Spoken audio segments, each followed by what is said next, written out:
are working hard to protect residents from bad governance and mismanagement by getting the basics right, delivering better services, and having zero tolerance for corruption.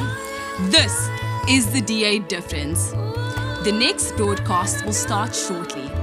Follow us on social media for the latest in news and politics in South Africa. Like and follow our page on Facebook.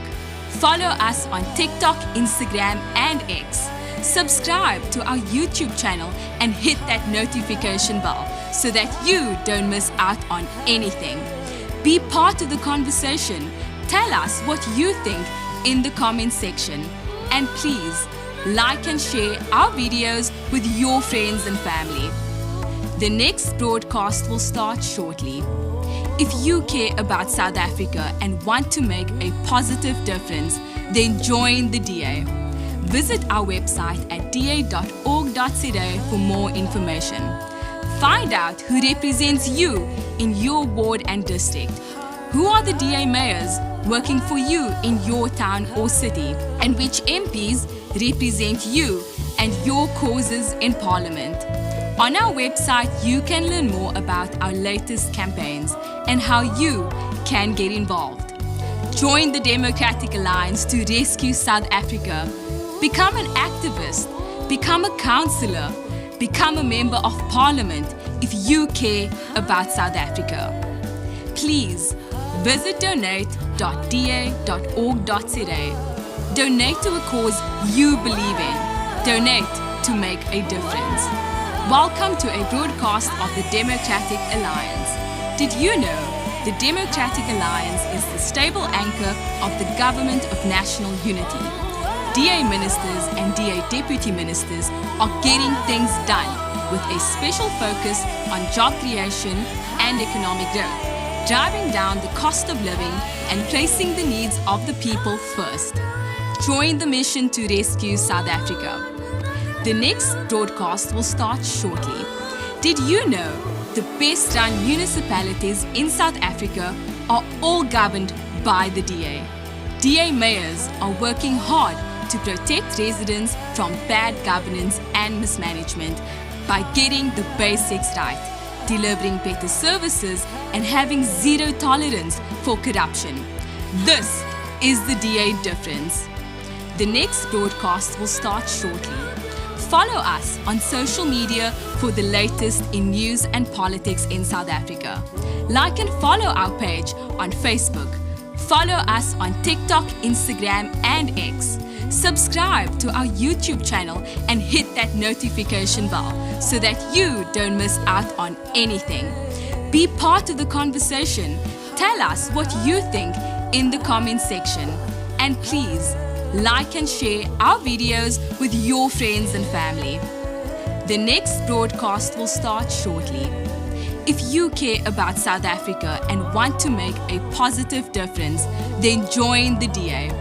Visit our website at da.org.za for more information. Find out who represents you in your ward and district. Who are the DA mayors working for you in your town or city, and which MPs represent you and your causes in Parliament. On our website, you can learn more about our latest campaigns and how you can get involved. Join the Democratic Alliance to rescue South Africa. Become an activist, become a councillor, become a member of Parliament if you care about South Africa.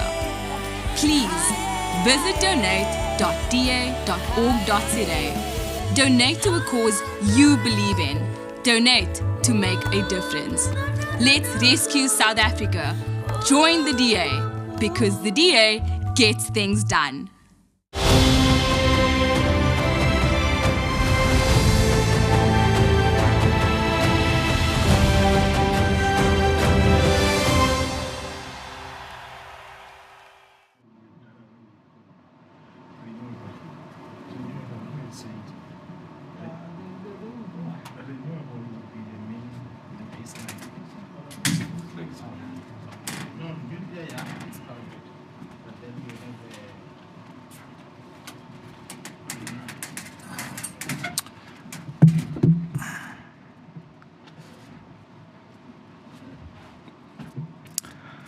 Okay, good morning, everyone, and good morning to the media houses, the journalists that are joining us here.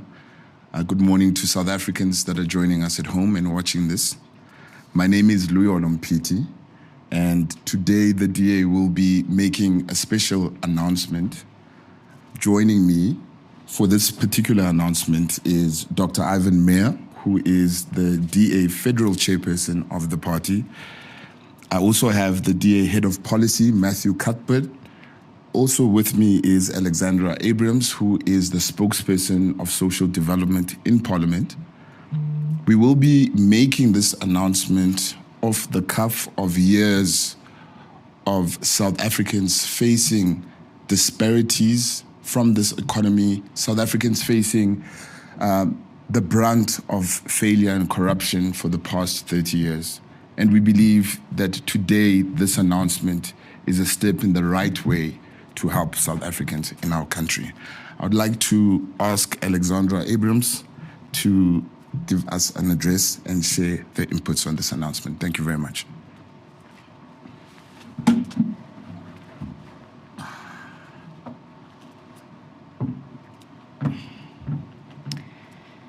Good morning to the journalists present here today and to South Africans watching at home. I want to talk to you about a crisis. And this is not just an economic crisis, but a human one, a deeply personal one, and a painful one. Millions of South Africans wake up each day in search for work, and many have given up on searching for work, worried about how they will keep the lights on, how they will keep food on their table. This is the daily reality of more than 12 million South Africans. Our official unemployment rate stands at 33%. Our youth unemployment rate stands at 46%. That is not just a statistic. That is your brother, your sister, your neighbor, and your child. That is the young woman with a diploma in hand, handing out CVs and after 2 years, still unemployed. South Africa has become a country where the hope of a job dies quietly, in queues, in homes, and in silence. And that is not just young people. It is mothers and fathers. It is grandparents who are supporting entire households on their pensions and on their old age grants, as they watch the cost of their groceries go up for fewer items each month. This is not just a jobs crisis, it is a dignity crisis, because without work, you lose more than just an income. You lose your pride, your independence, your sense of self-worth. Over 28 million South Africans now depend on a social grant. That's almost half of our country's population. This figure should be higher, but many who are eligible to receive a social grant struggle to access it due to logistics, such as high transport costs to get to a SASSA office to apply, or with a 370 grant stuck in an appeals process forever pending. No parent can raise a child on 560 Rand for a child support grant, and no young person dreams of queuing for 370 Rand. These grants are important, and it keeps people from starving, but it is not a future, and it is not dignity. The real tragedy of our economy, the real face of poverty, it's our children. 28.8%, or 1 in every 4 children under the age of 5 in our country is stunted due to chronic malnutrition. That means children are growing up with permanent developmental challenges because they are not getting enough to eat. In a Food for Thought Reflections on Food Insecurity report, 23% of households are in severe food poverty. That's not just a little hungry.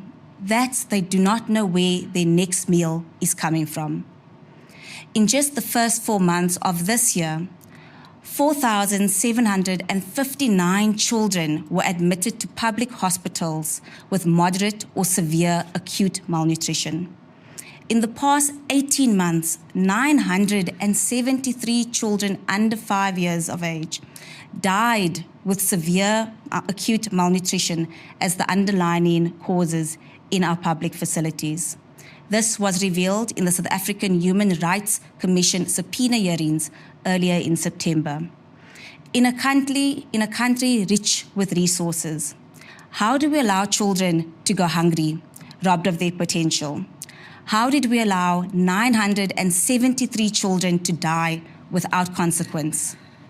We are not just losing jobs, we are losing futures and we are losing lives. This is not normal, and this is the direct result of failed economic policies that cater to a few while leaving the millions of South Africans stuck in generational poverty. Last week, I was in the Ilembe district of KZN with the Portfolio Committee of Social Development. In Mandini, we had a public meeting. The Lindiwe Shabalala Hall was full of people from various ages. All spoke of their pain and suffering due to unemployment and poverty. There was a grown woman who is a qualified teacher who broke down in tears because her mother passed without her ever seeing her hold a job. There was a qualified social worker who told us how difficult it is to encourage the youth to study further, when they turn to her and say, "But you studied and you unemployed, so what is the point?" A father whose pain and anger silenced the hall and brought officials to tears. His story is one of many. He got retrenched and never found work again. His wife died and left him to raise children, girls. He tells his girls every day that whatever you need, even if it's sanitary pads, you come to me. And his reason was he doesn't want his girls to go and sell their bodies to support for basic necessities that a father is meant to supply. Questioning why his brothers and friends died in the struggle when him and everyone in that room is still struggling today. We visited a rural village in Ishawe and told of a home where a husband hits his wife. The community later found out that home has no food. A husband angry and frustrated because he cannot provide. Not an excuse, but the reality in many homes. That village has since adopted a one home, one food garden policy. Another father told us how he hated us. He hated politicians, he hated parliament, he hated government. Why? Because he doesn't have work to provide for his family. Because 30 years into democracy, the promise of dignity for all has not materialized for all. This hate and discontent is growing, and we see it at the ballot boxes. South Africans have had enough of watching the politically connected few get rich. They want a government that puts jobs at the center of everything, and they want policies that support businesses and not strangle them. They want the doors of opportunity to be open for everyone to have a fair shot. And South Africans want a government that says, work is the way out of poverty, not welfare, not handouts, work. Because work gives you more than just money. It gives you freedom. Work gives you dignity, and work gives you a future. In closing, there is a quiet suffering in this country that can never be measured by statistics. I see it, and I know you see it too. It's in the eyes of a mother who cannot feed her children tonight. It is in the weight of the shoulders of a father who feels like he has failed his family. It is in the eyes of hungry children at almost every street traffic light. And it is in the silence of a young graduate who has given up that tomorrow will be better. To change this social picture, we have to change the economic picture. If we change the economy, we can change the lives of people. And if we put people to work, we can restore their dignity. Thank you. I would now like to hand over to our Head of Policy, Matthew Cuthberg.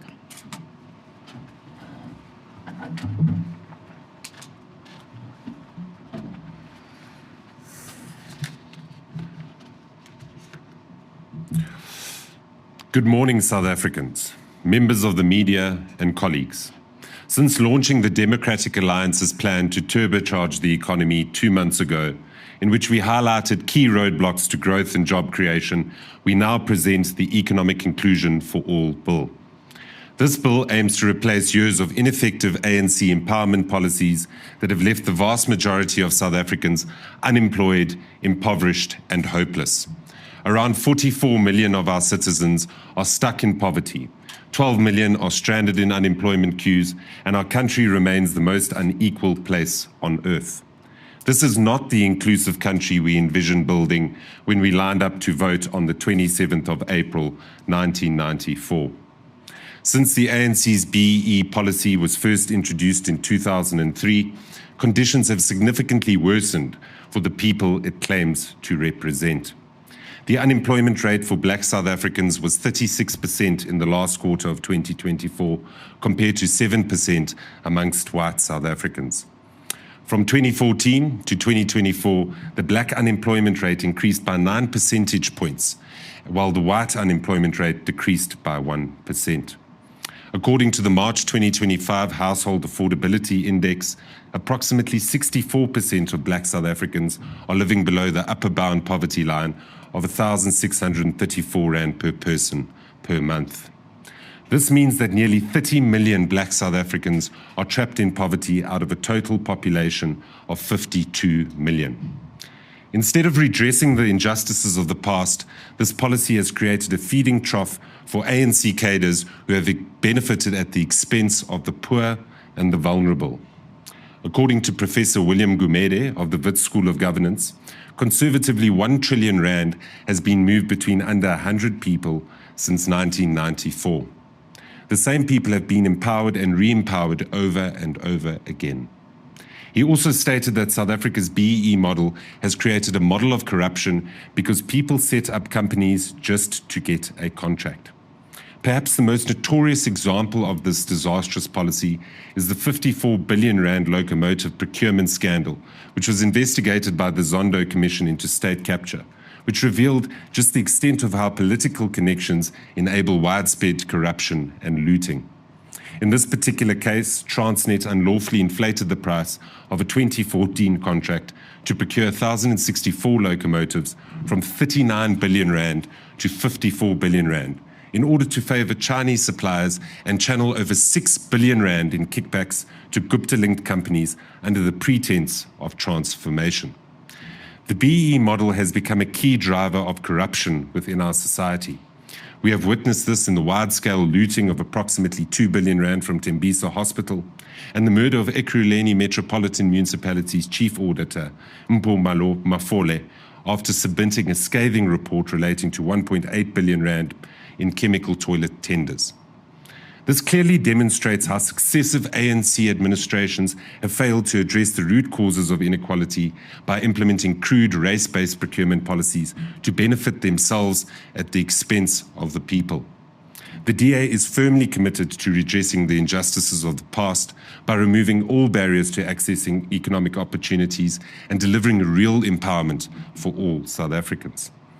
Our Economic Inclusion Bill for All seeks to amend the Public Procurement Amendment Act of 2024 to repeal all race-based preferential procurement provisions and replace them with a real empowerment system that targets poverty as a proxy for disadvantage instead of race.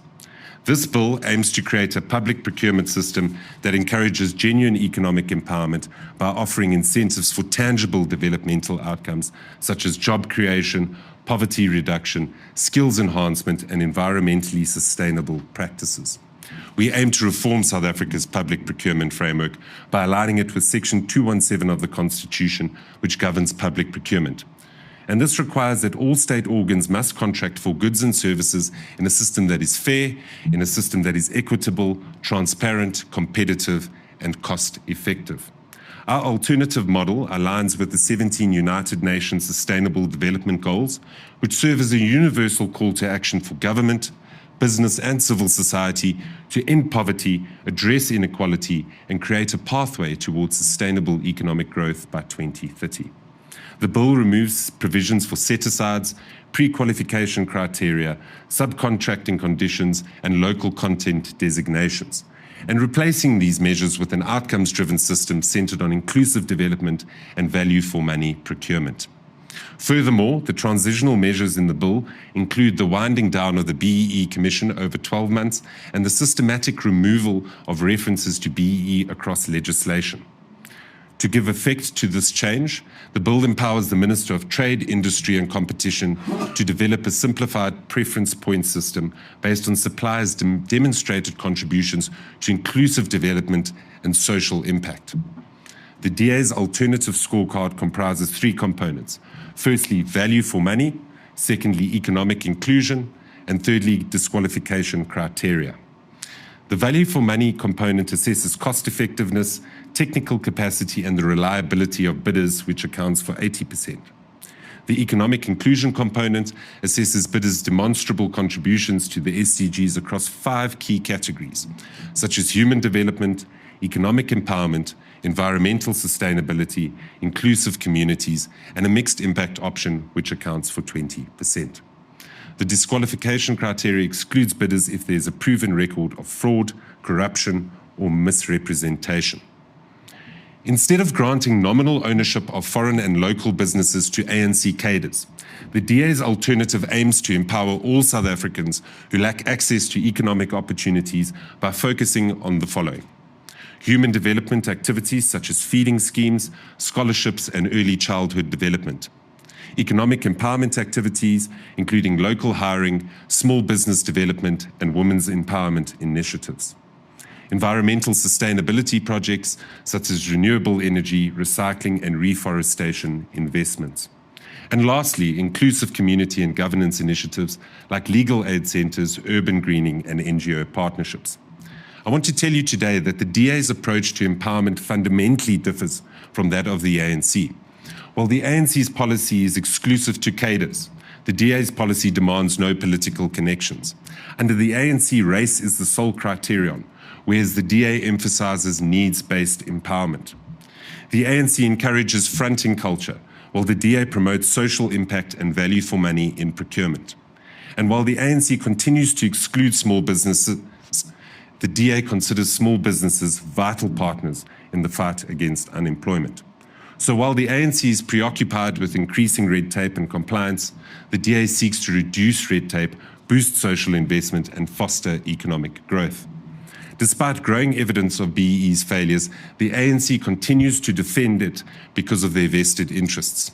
One only needs to look at their president and much of their senior leadership to realize this. This is why the DA is using its position in the government of national unity and parliament to oppose this harmful policy and promote genuine empowerment that uplifts the disadvantaged, unlocks opportunity, and delivers prosperity. The DA may be in coalition with the ANC in government, but that doesn't mean that we need to agree with them all the time. We are in the GNU to represent the interests of all South Africans, and we will not relent. As a party that cares deeply for our country and its people, it angers us to see how the ANC has used state resources to line its pockets instead of delivering much-needed services and upliftment to the people. But it doesn't have to be this way. By strengthening the DA's hand in government, we can bring good governance to more national departments, deliver services, and create a more prosperous South Africa for all. So join us in our fight against elite enrichment to promote a policy that aims to redress the injustices of the past, turbocharge our economy, and create jobs. Achieving economic inclusion for all is within our reach, and today marks the start of that journey. So get behind our bill and help us dismantle this exclusionary system that has prioritized ANC cadres over the people of our nation. South Africa deserves better, and under a DA-led government, they will get it. It is now incumbent upon the ANC to recognize that its failed policies no longer enjoy the same public support as they did before. South Africans seek genuine empowerment rather than trickle-down redress, and therefore we formally call on the ANC to do the right thing by prioritizing the needs of the poor and the vulnerable instead of their cadres. I thank you. I would now like to hand over to our federal chairperson, Dr. Ivan Meyer. Thank you, Nick.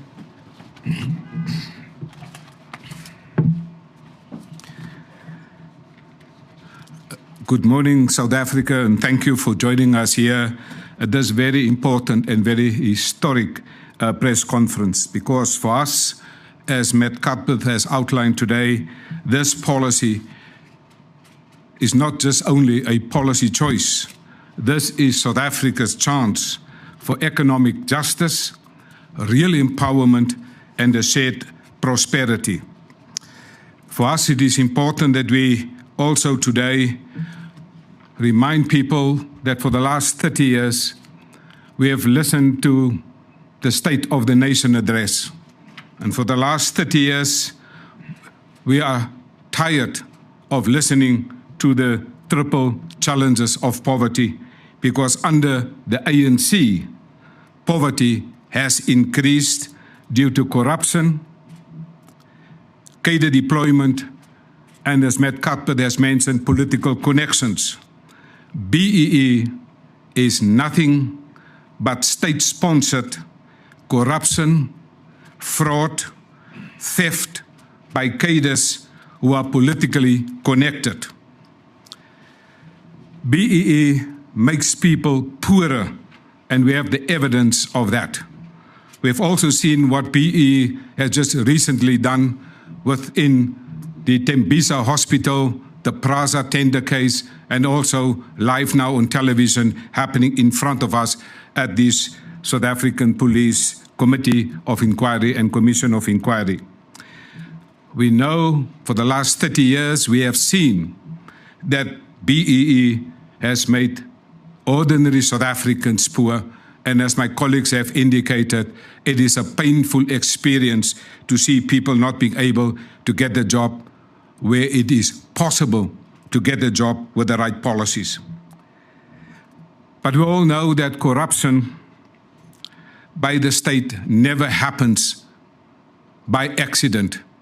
It is by design, carefully designed, military executed by the ANC. It is not an accident.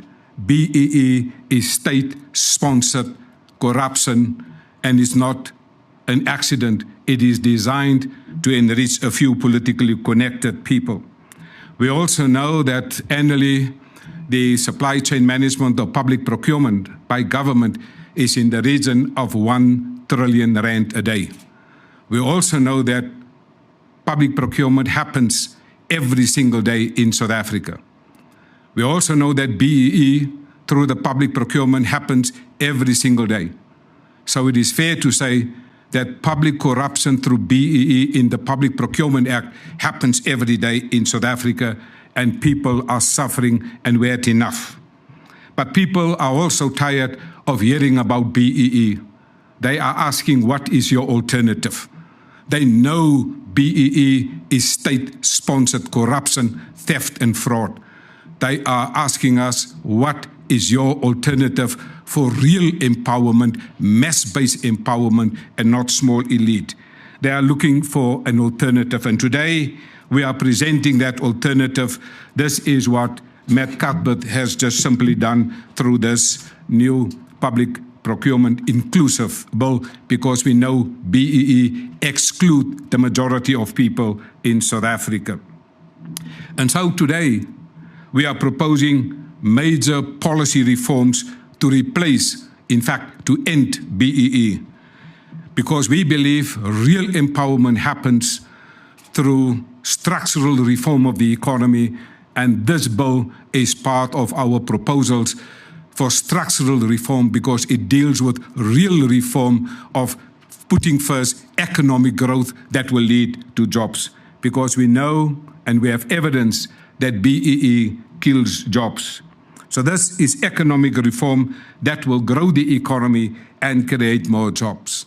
So we're replacing and ending BEE and apply an internationally recognized, proven track record system of the United Nations by employing the Sustainable Development Goals, which are being used all over the world for real empowerment, and end the BEE today.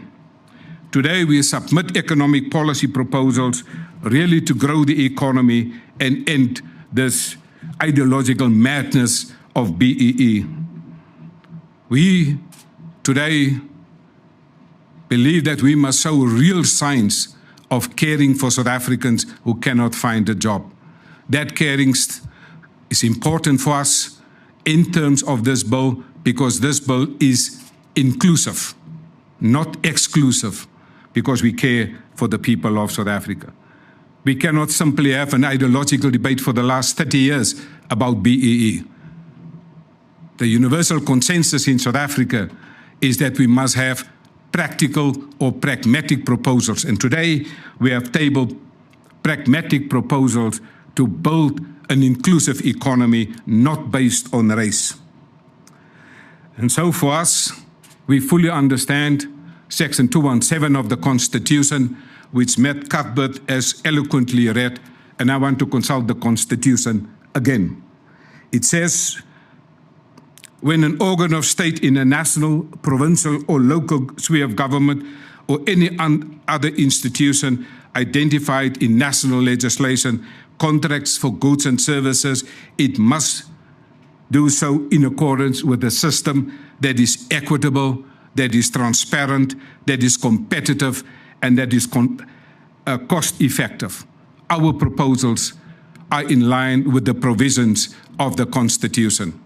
BEE is not in line with the provisions of the Constitution in terms of the provisions of Section 217 of the Constitution. And that's why the Western Cape government, a DA-led government, has taken the Public Procurement Act to the Constitutional Court. I have received confirmation that the Constitutional Court has received our application. Our affidavit has been sent to the relevant people, and they are having time until the 27th of November to reply to that affidavit. As a DA government, we are looking forward to challenge the Public Procurement Act next year in 2026, because we believe in the real empowerment, real economic growth that can lead to job creation, because we have an apex priority in the Democratic Alliance, and that is to grow the economy and create more jobs, because we believe we have to care for citizens in South Africa. Today is not an ordinary press conference. This is history in the making, because for the first time, we now have a real chance within the GNU to scrap BEE and end poverty and introduce an inclusive economic model that is internationally tested through the Sustainable Development Goals that will guarantee economic growth and guarantee job creation so that we can simply wipe out poverty. Thank you very much. I now hand back to the Program Director.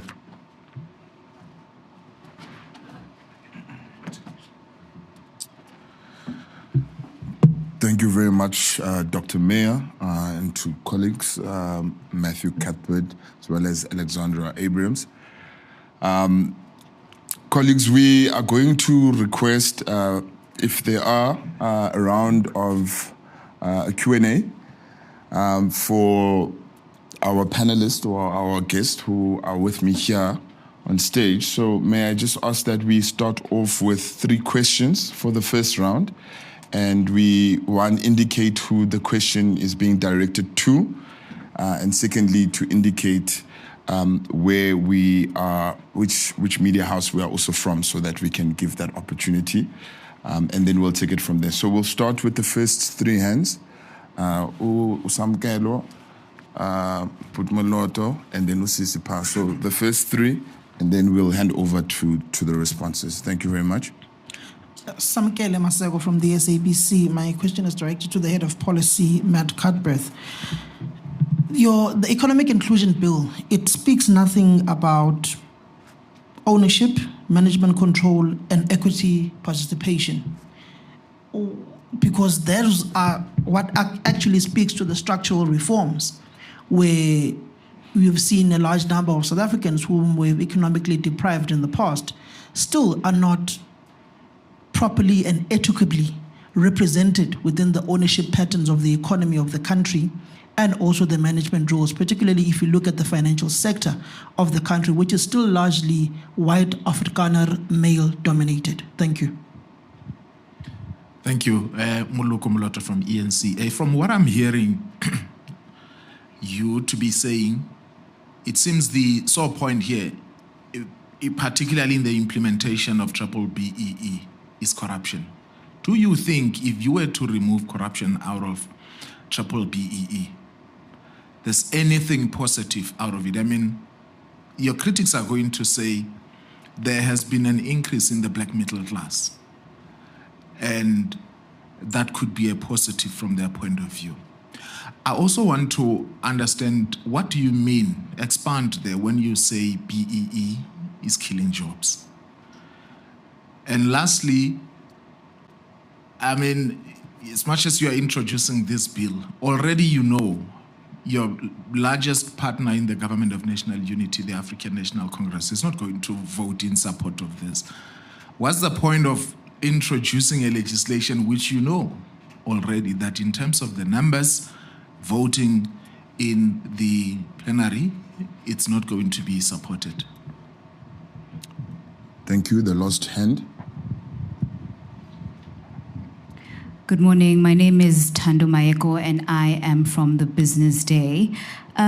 Just to the head of policy, Matthew, just how does the DA plan to get its proposed amendments to the public procurement bill to pass through Parliament? Just touching on Muluko's question again, considering that the largest party in Parliament, the ANC, is unlikely to support the proposals.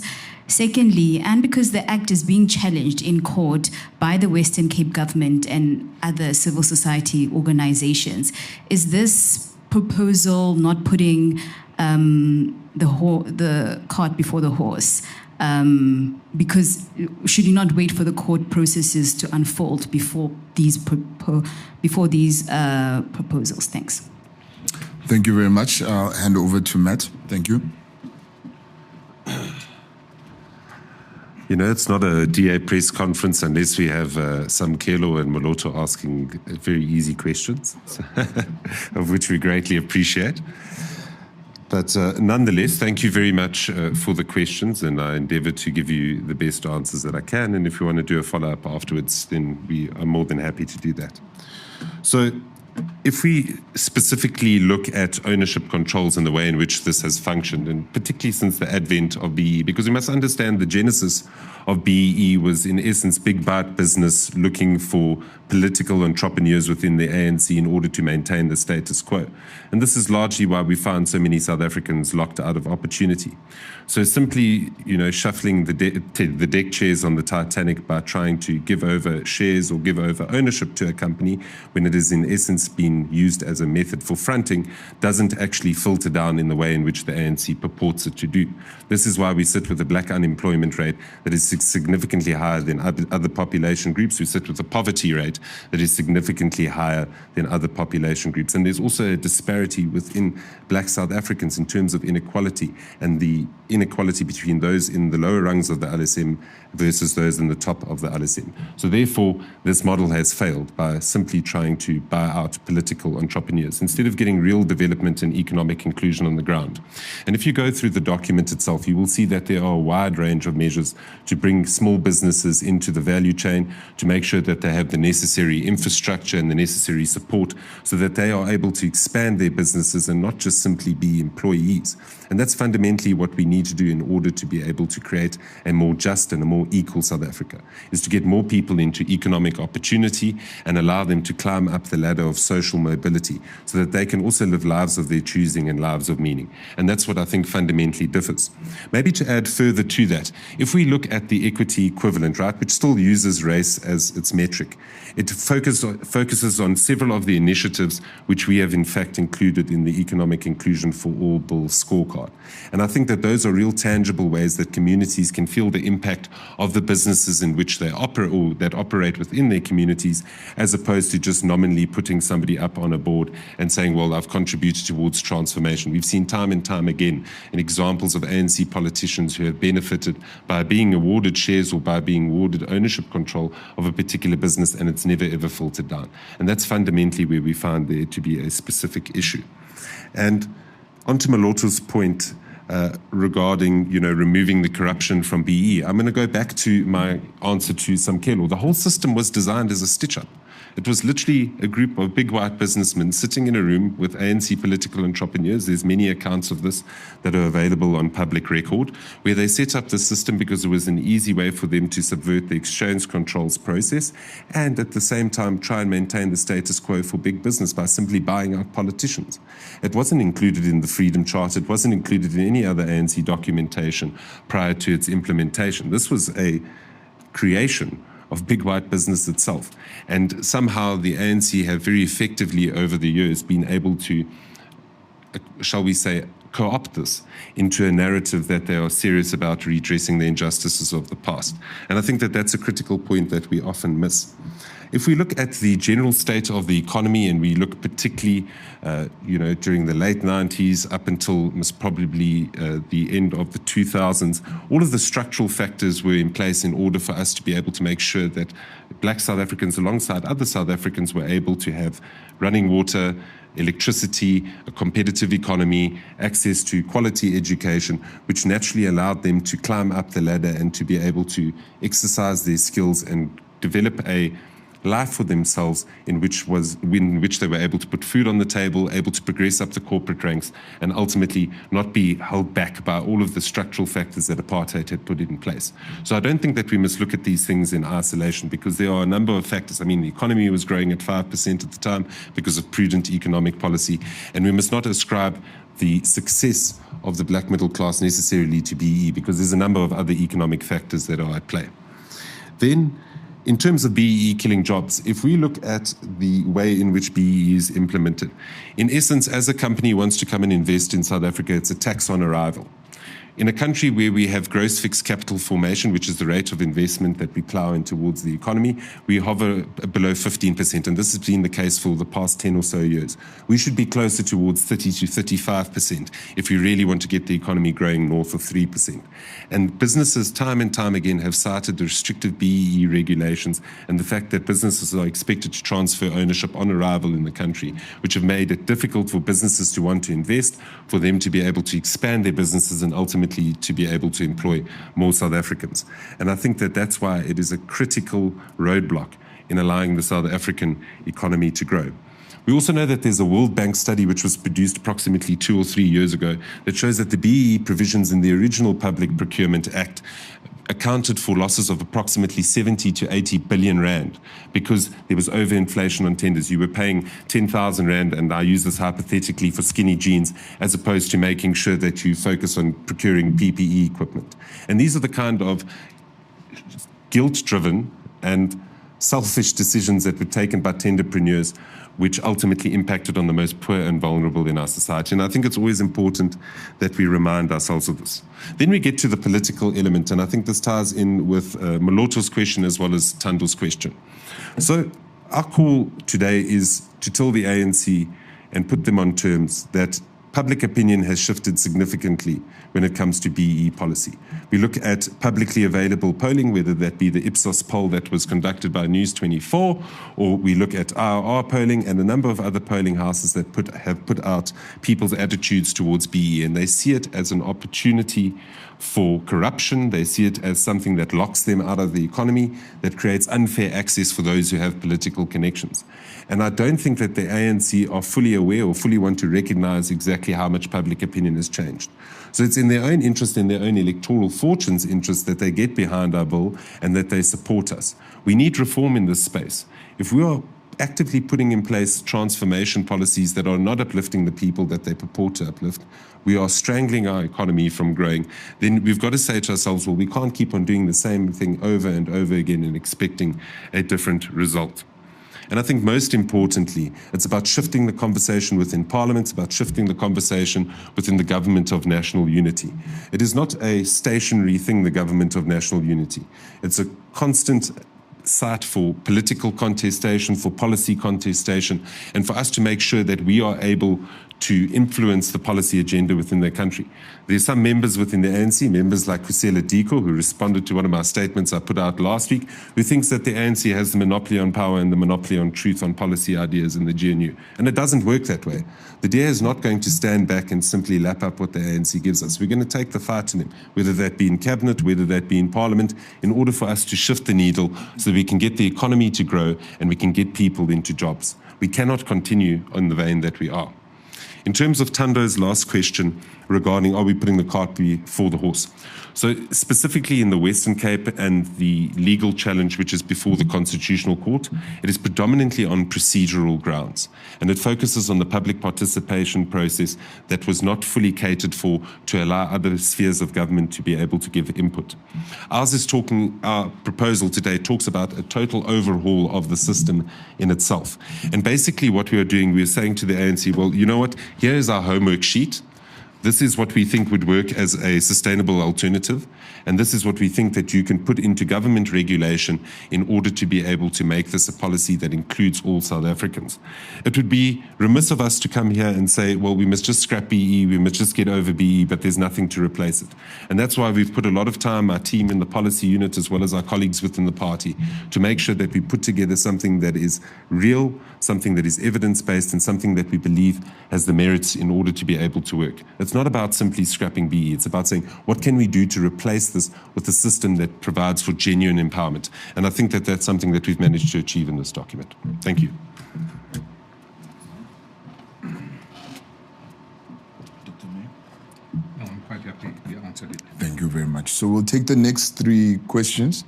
1, 2, 3. We'll go with you, sir. There you go. Thank you so much. Tabe Sokoba from Eyewitness News. I think my question is also for the head of policy. I just want to maybe, if you could just maybe sort of expand on it. I do understand that this policy, it replaces race determination with obviously needs-based empowerment. And when you started your speech, you spoke around how for Black people, that when it comes to employment and other factors, things have been worse. Now, I think we can obviously understand that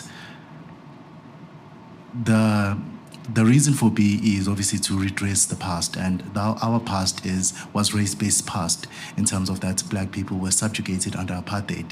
And I'm just trying to sort of understand that if you remove race when this was obviously caused by race-based subjugation. So if you remove race from a policy that is meant to empower people, then how does that sort of redress or address those historical imbalances when race is also no longer a factor? Thank you.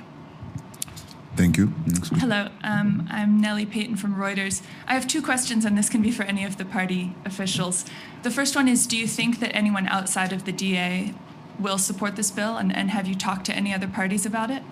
And the second question is, I know that the context and the history of BE is very specific to South Africa, but it strikes me that some international readers might see similarities with what's happening, with what the US government is doing in terms of removing a lot of race-based legislation and removing even references to diversity or to affirmative action in some laws. I'm just curious if you see any similarities there or what you think of that comparison. Thanks. Thank you very much. I think there was one more question there. Good morning, Ndando Tsukwana from Bloomberg News. Just to follow on Nelly's question, can you name the specific parties that you have maybe approached to vote with you on this bill? And what does the process look like following this announcement?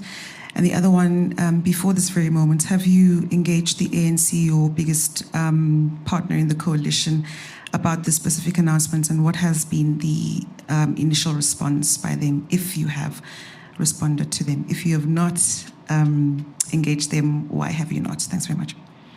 All right, this is the last round, but to be fair, there was a hand, so I will just sneak that hand in because this is the last round, and it will be the last question. Yes, Samga. Thank you. Mr. Matt, I'm not thoroughly convinced by your response, particularly because you're not responding to this change of the structure of the economic landscape of the country, particularly around ownership. When you look at the past of broad-based black economic empowerment, and you look at how the Burda Bond built up their riches, particularly using public procurement and state-owned enterprises, latching onto my questions of my colleagues, of how do you address a racial past without following these basic, what you term race laws, economic empowerment race laws. For instance, this is the language and terminology used by Donald Trump.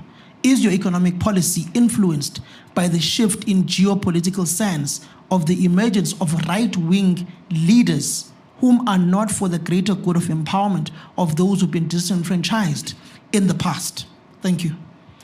Then lastly, on the issues of broad-based black economic empowerment, if you look that it's re-empowering the same individuals over and over again, is it not those whom hold the commanding heights of the economy, which is white male in particular, that are the ones giving these BEE deals to these few select black politically inclined leaders who are also in business? Is it not white business at the end of the day that is the biggest beneficiary of broad-based black economic empowerment? Let's use the current lotteries contract as an example, and other big public procurement contracts within the engineering space within the country. Thank you. Thank you very much. I think I will hand over to Dr. Meyer, and then Matthew will close it off for us. Thank you very much. No, thank you for these questions. I'd very much like to respond to if you remove race or remove black people from the policy, because what we have seen is that we believe in a means test. And there are three current policies that are being implemented, for example, social grants. Nobody asks your race when you apply for a social grant. There's a means test. If you pass that means test, you qualify for the social grant, irrespective of your race. Secondly, NSFAS, it's a means test, irrespective of your race. If you qualify for the means test, if your parents are poor, do not have money or access to money, you will qualify for student support. Well, in the Western Cape, where I'm the MEC for agriculture, when there's drought, I go and do drought assessment, veld assessment. I don't look at the color of the skin of the farmer. Irrespective of the color of the skin of the farmer, if the veld assessment tells me that this is a farmer, his livestock is in severe need for food, that's exactly what we do. We promote non-racial support to our farmers. So there are such policies in government, and we say that policies target the right people who are in need, and this is also the means test, not on the basis of the color of the skin, but on the basis of the need, and that's what we are recommending here today. Also, somebody has asked earlier today about the issue of the party and the state. Well, in the Democratic Alliance, one of the principles of the Democratic Alliance is to respect separation between party and state. And therefore, what the party is doing here today and what the Western Cape government does, it is precisely because of the separation of the principle of the separation between party and state. I think this is definitely incorrect to say that there is a global geopolitical shift and therefore this is what we are doing. Absolutely not. In our policy documents, you will clearly see our commitment, and Matt has referred to it, redress. A second principle is reconciliation. A third principle is diversity. That is built in the architects of the DA's policy frameworks. And so this is definitely not on the DAI model. This is on the sustainable development of the UN based on inclusiveness. And if you apply this model, for example, if you apply the social grants, not on the basis of race, if you now go and look who are the main beneficiaries, it is black people. You don't need to target black people, you need to target the need. The majority of people who are getting support for the students, look at the books, you don't target the black color of your skin, you target the need. And by the very nature of the majority of people in South Africa being black, they are the main beneficiaries. So I think it is a fallacy. It is incorrect to say that this will not empower them. They will be more empowered because BEE has a narrow focus. And so in terms of whether we will have consulted what is the process within the GNU, well, this is the Democratic Alliance proposal. We have decided that the DA must be distinct from the African National Congress. We are not co-opted in the GNU. We have our own voice, and our voice is clear. We believe in creating a production economy and not a consumption economy. In the ANC, they create a consumption economy. We believe that we need to create a production economy, and BEE is pretty much a consumption economy for a few politically connected people. And so, fundamentally, we believe in redress. We believe in reconciliation, and we believe in diversity in the Democratic Alliance.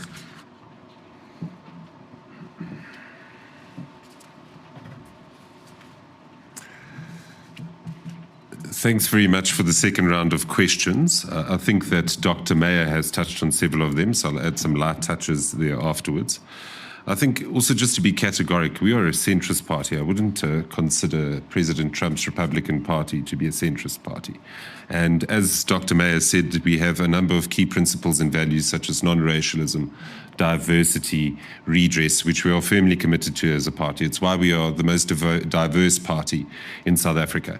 And we remain true to those particular values. We are not trying to copycat some rather conservative policies which have been taken in the US and which have been done in a political context in which there's been a backlash against too much state involvement.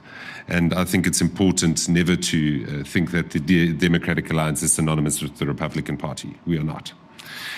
I think specifically around the process that we have followed. In our launching of the Turbocharge the Economy plan 2 months ago, we indicated that we would be bringing legislation.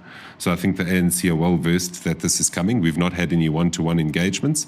And the notice of intention for the bill to be introduced was only released on Friday, and it will now go through a full parliamentary process. It's probably starting off with the first reading debate, which we will be requesting, and then there will be a motion of desirability that will appear before Parliament, and that will determine the course of the bill thereafter. And as I said, fundamentally, this is something that we are going to raise within the Cabinet and within the Government of National Unity every time we start talking about transformation and economic empowerment policy.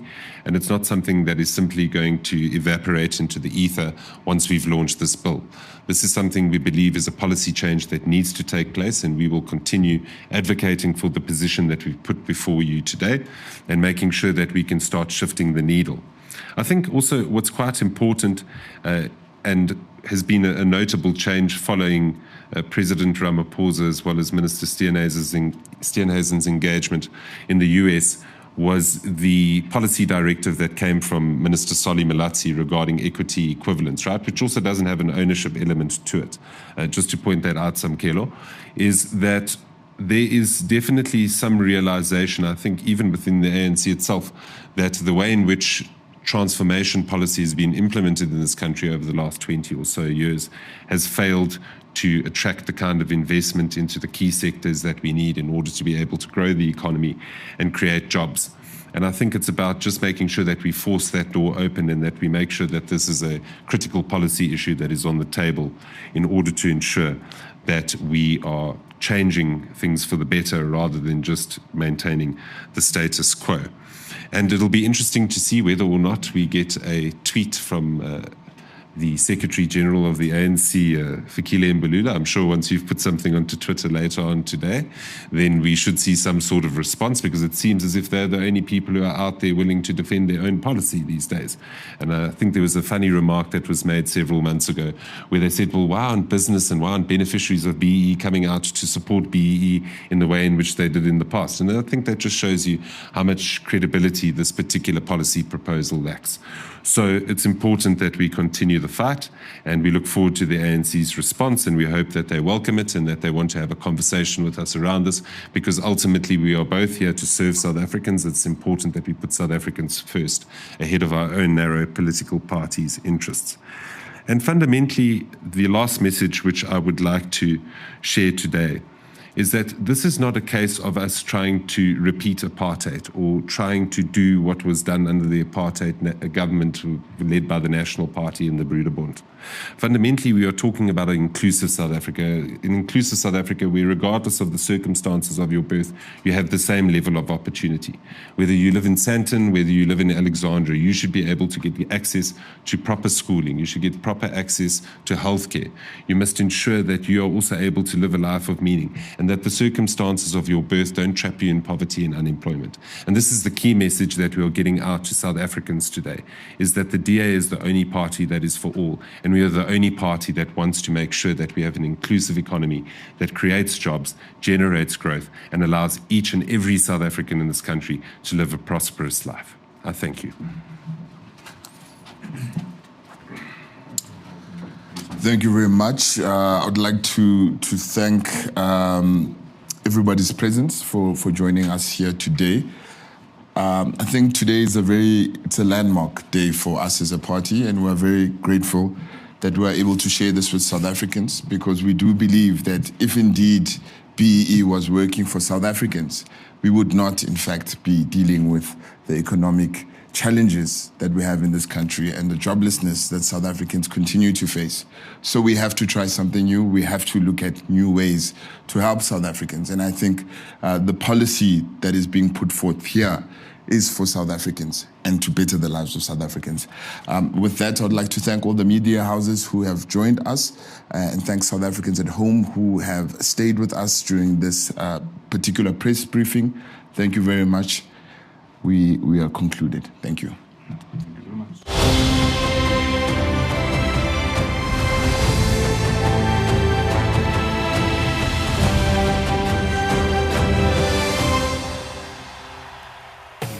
Thanks for watching. Join the mission to rescue South Africa. Like and follow us on Facebook, TikTok, Instagram, and X. Subscribe to our YouTube channel and hit that notification bell. Join the DA, because the DA gets things done.